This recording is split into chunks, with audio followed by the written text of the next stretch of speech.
सभी को पौष महीने की शुक्ल पक्ष की अंगार की चतुर्थी यानी जिसे विनायक चतुर्थी के नाम से भी जाना जाता है। इस वीडियो में संपूर्ण जानकारी प्राप्त होगी। जैसा कि 23 दिसंबर दोपहर 12:12 से तिथि शुरू हो रही है, वहीं 24 दिसंबर दोपहर में 1:11 के आसपास रहेगी। दोनों दिन चतुर्थी तिथि व्याप्त है, लेकिन जो व्रत की चतुर्थी है वो पंचांग में वो 23 दिसंबर 2025 मंगलवार को दी गई है। जैसा कि आपको पता ही है, अगर आप शुक्ल पक्ष और कृष्ण पक्ष दोनों ही पक्षों का व्रत करते हैं चतुर्थी का, देखिए मंगलवार के दिन जो चतुर्थी पड़ती है उसे अंगारकी चतुर्थी के नाम से जाना जाता है। अंगारकी चतुर्थी अर्थात मंगलवार के दिन अगर किसी के ऊपर कर्ज है, कोई बच्चा जिद्दी है, स्वभाव उसका बहुत ज्यादा चिड़चिड़ा है, अगर कोई मांगलिक दोष के कारण या मंगल खराब होने के कारण या फिर रक्त संबंधी परेशानियां देखी गई हैं, उसके निवारण के लिए मंगलवार के दिन अंगारकी चतुर्थी आती है। उस दिन कुछ श्रेष्ठ कार्य कर लिए जाते हैं तो मांगलिक दोष खत्म होते हैं, वहीं शारीरिक मानसिक आर्थिक कष्ट खत्म होते हैं, स्वतः ही सारी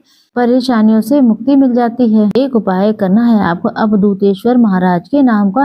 अगर किसी बच्चे के मांगलिक दोष है, मंगल दोष बार बार लगता है, वही मंगलवार की चतुर्थी जो कि अंगार की चतुर्थी के रूप में जाना जाता है, जो कि बहुत ही चमत्कारी है। आपको लेना है लाल धागा, वैसे आप काला भी ले सकते हैं, लेकिन श्रेष्ठ उपाय करना है तो लाल धागा ही लें। अगर किसी का पति बच्चे क्रोधी हैं, शराब वगैरह आदि चीजों का या गलत संगत में है, गलत आदतों का प्रभाव उनके जीवन को पूरी तरीके से खराब कर रहा है। बाहर तो ऐसे आदमी जिनका खूब मन लगता है, घर के अंदर आते ही चिड़चिड़ स्वभाव के हो जाते हैं, तो उन्हें अंगार की चतुर्थी का लाभ लेना ही चाहिए। आपको लेना है सर से लेके पैर तक का नाप के एक धागा। भले ही आप व्रत करें या ना करें, कोई दिक्कत की बात नहीं है। आप लाल या फिर काला धागा ले लें। लाल का संबंध मंगल से होता है, वहीं काले का संबंध शनि से होता है। संभव हो जाए तो 7 बार सर से लेके पैर तक आप नाप लीजिए धागे को। फिर इसकी आपको एक बत्ती बना लेनी है। बत्ती बनाने के बाद उस व्यक्ति का नाम गोत्र बोल करके, या अपने लिए करना चाहें तो अपने लिए भी कर सकते हैं। अगर कोई बीमारी है तो बीमारी खत्म हो जाए, शारीरिक मानसिक कोई दोष है, कोई दिक्कत परेशानी है, तो 7 बार आपको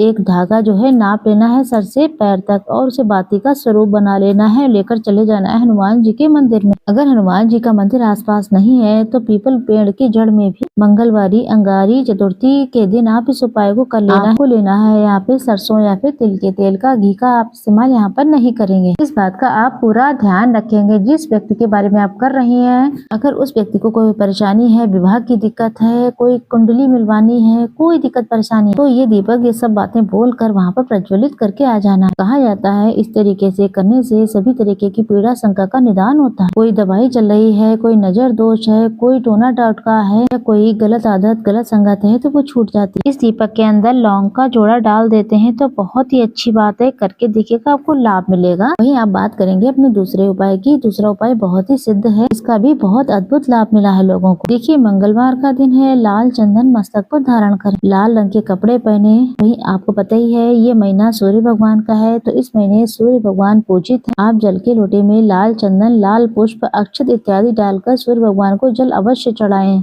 इसके साथ साथ अगर आपके घर में यहाँ पर महादेव विराजित हैं, तो आप भी शिव भक्त हैं, तो ये उपाय आप चाहे घर के मंदिर में या फिर महादेव के मंदिर में आप करें। आपको लेना है एक जल का लोटा। मंगलवार के दिन जब भी शिवलिंग पर जल चढ़ाएं। कर्ज की मुक्ति के लिए ऋण मुक्तेश्वर महादेव का नाम लेकर आपको लेना है गेहूं 108 की संख्या में 11, 21, 51 जितना आप चाहें उतना ले सकते हैं। ऋण सिर्फ पैसों का ही नहीं होता है, ऋण हमारे पितरों का भी होता है। हम जिस स्वरूप में प्रकृति का निर्वाह कर रहे हैं, ये हम प्रकृति से ले रहे हैं। शुद्ध हवा, साफ स्वच्छ जल, किसी भी स्वरूप में किसी भी चीज को हम जो ग्रहण कर रहे हैं, ये सारी प्रकृति की चीजें हैं जो कि भगवान द्वारा हमें दी गई हैं। और भगवान जी की दी हुई चीजें ही अगर हम उन्हें समर्पित करते हैं तो हम हर तरीके के ऋण से मुक्त हो जाते हैं। तो ऋण मुक्तेश्वर महादेव की जय कहते हुए आपको 11, 21, 108 या फिर 51 जितने भी गेहूं के दाने मिल जाएं, आपको उन दानों को एक कटोरी में रख लें। इसमें मसूर की दाल रख सकते हैं, इच्छा आपकी है। साथ में एक जल का लोटा ले लें। जल के लोटे में डालना है आप सभी को लाल चंदन, लाल फूल डाल लेना है और लेकर चले जाना है महादेव के मंदिर में। पूर्व या फिर उत्तर दिशा की तरफ मुख करके बैठ जाना है। शिवलिंग पर आपको लाल पुष्प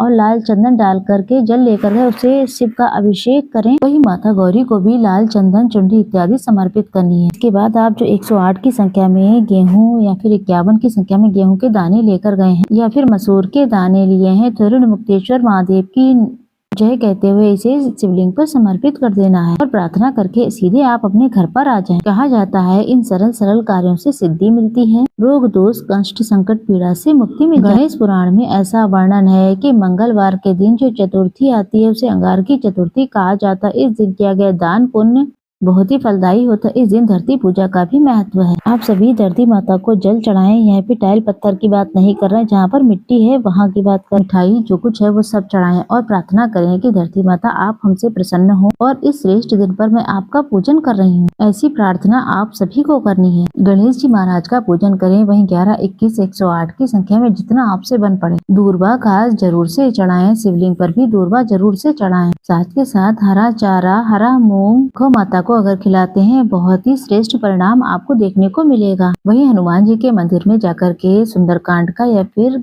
हनुमान चालीसा का जितना कर सकते हैं पाठ करें। आप सभी को हनुमान मंदिर में चौमुखा दीपक जरूर से प्रज्वलित करना चाहिए। इससे भी अनंत गुना लाभ देखा गया है। शारीरिक आर्थिक मानसिक कष्टों से मुक्ति मिलती है। ये कार्य भी आप जरूर करें, इससे भी लाभ मिलता है।